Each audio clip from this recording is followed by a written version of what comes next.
The African Traditional Spiritual Coalition is made up of practitioners and devotees of African religions and spiritual practices. In 1999, Iani Ifa, Mother Pamela Taylor, and members of the Yoruba Temple sent out a cry about the global devastation that was seen in a vision. She organized religious and spiritual groups to come together for the purpose of individual, community, and national healing. That call today remains our mission, to create spaces for healing and unity of the individual and of the nation. It is our honor to present these mini-series to our community. They were created with you in mind. They are packed with information and practices for individual growth and development. May the creators and sustainers of light, peace, and well-being be with you. Medasi. Asheo.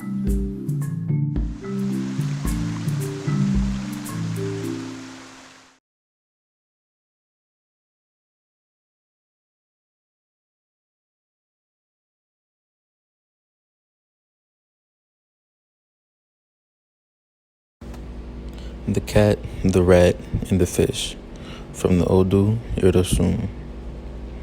Open your eyes, and you will see there is treason and danger everywhere. The rat cowered in the reeds, soaked and cold, but too afraid to move or even shiver, and his friend, the fish, sulked just below the river's surface, enmeshed in weeds. From where they hid, they saw the cat crouching on the riverbank, flicking her tail as she sniffed at the damp earth. She was hungry, was hunting. Still, the scent of the rat and fish evaded her twitching nose.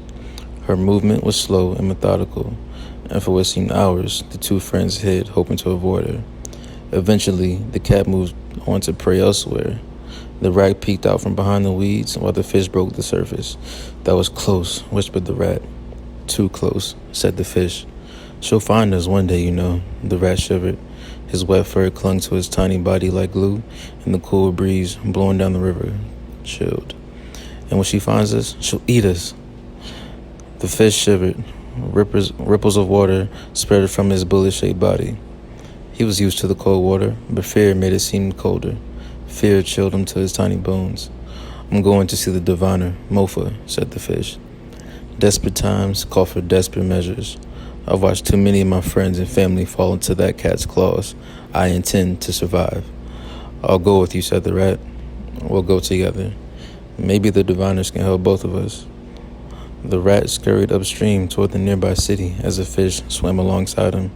The cat walked downstream so they knew they were safe. For a time. Where the riverbank ran beside the city, the rat hoisted the fish on his tiny back, and like this, the two scurried into town.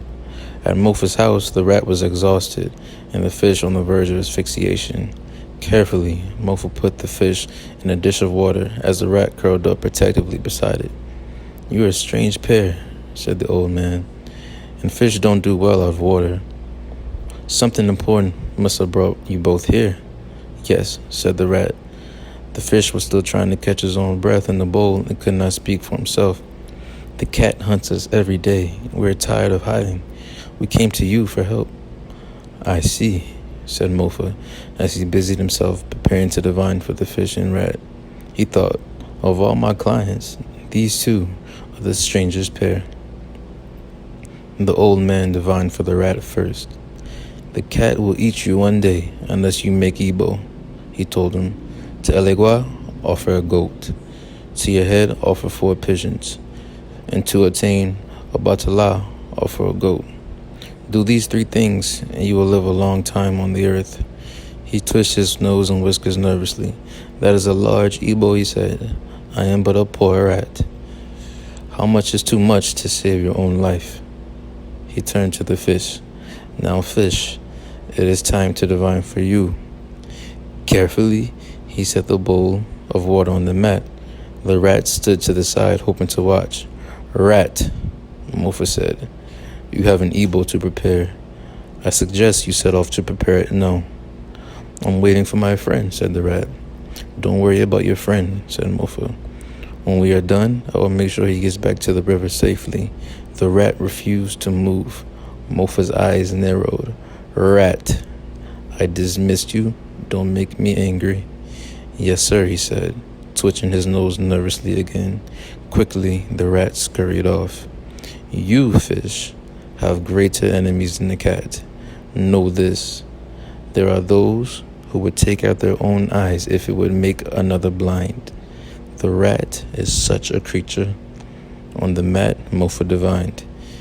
He prescribed the same ebos he had the rat, but added, after you finish your sacrifices, we must wash you with okra and soap. Death is coming for you, fish, and this is the only way you will escape his claws. Not wanting to die before his time, the fish made all the ebos Mofa marked. When they were done, the old man took him back to the river. Rat never made his ebo. Days later, the rat scurried beside the riverbank looking for his friend, the fish. From time to time, he stopped to nibble on some morsel he found in the weeds, and so lost was he in the moment that he forgot there was a cat prowling the riverside looking for prey. After hours of scavenging and scurrying, the rat all bumped into the cat. He was running with his nose to the ground, sniffing for food, when his head thumped into something soft and furry. He stood on his tiny hind legs and rubbed his head with his front feet, and when he looked up, fear moved his bowels. The cat was glaring and licking his teeth. A hungry growl rumbled in his stomach. What have we here? Asked the cat. His eyes narrowed. Why, it's a little lost rat. Such a thin rat, but he looks tasty all the same.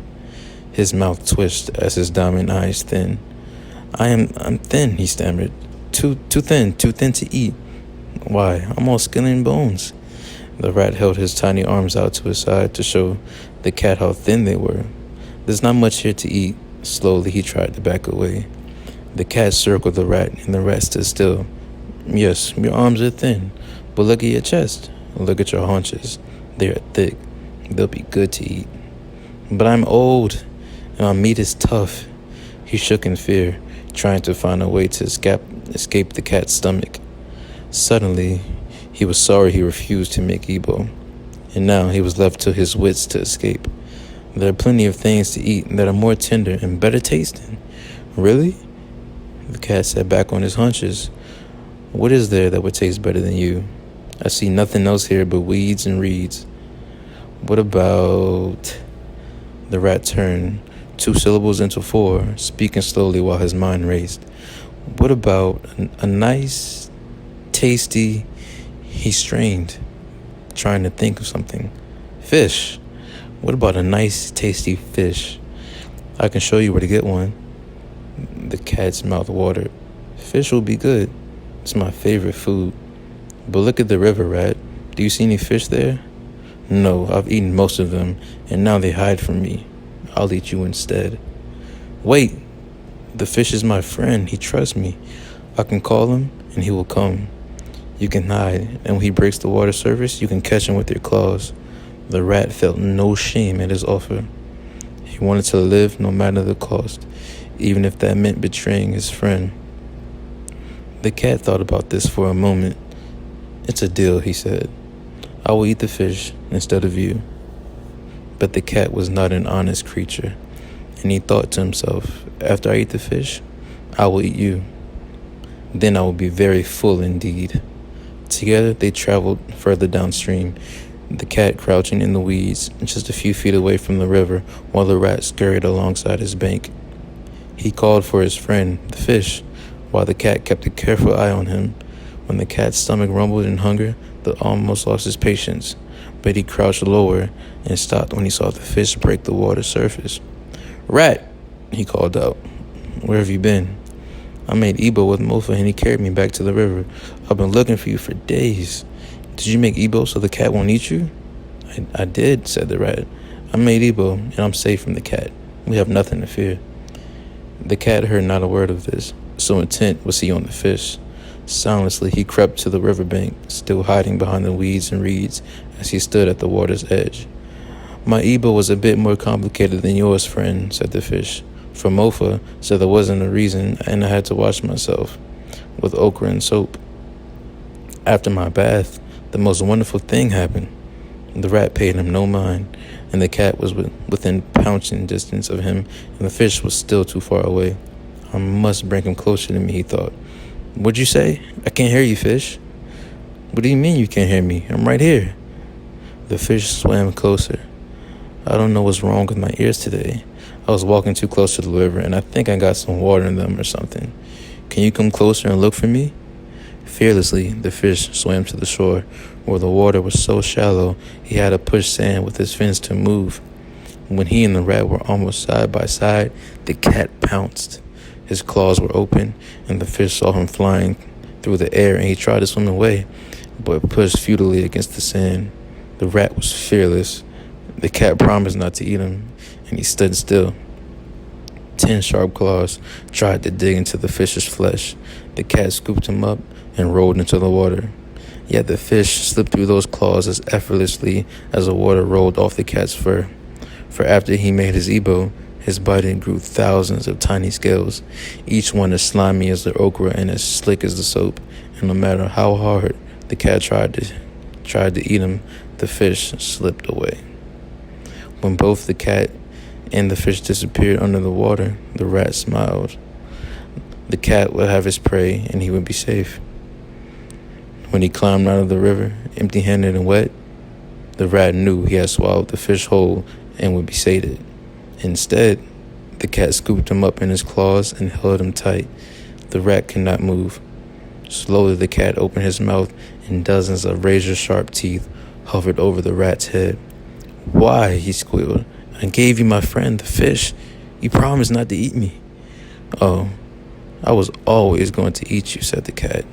His voice sounded sinister but smooth as he spoke. I had no intention of keeping a promise to a traitor such as you. But the fish got away. His body was covered with a thick slime, and I was unable to hold on to him with my claws. I tried to bite him, but he slipped right out of my mouth. So I'm very hungry, and I intend to eat you very slowly so I can enjoy each little bite. Slowly did the cat feast on the rat, and as he promised, he enjoyed each tiny morsel. He began with the tail and worked up to his head, and the treasonous rat felt each bite. Worse, he knew that his friend, the fish, would not try to save him because he himself betrayed him. That is what happens to those who do not make Ebo. That is what happens to those who betray their friends. If the rat learned nothing else in life, he learned that before he died.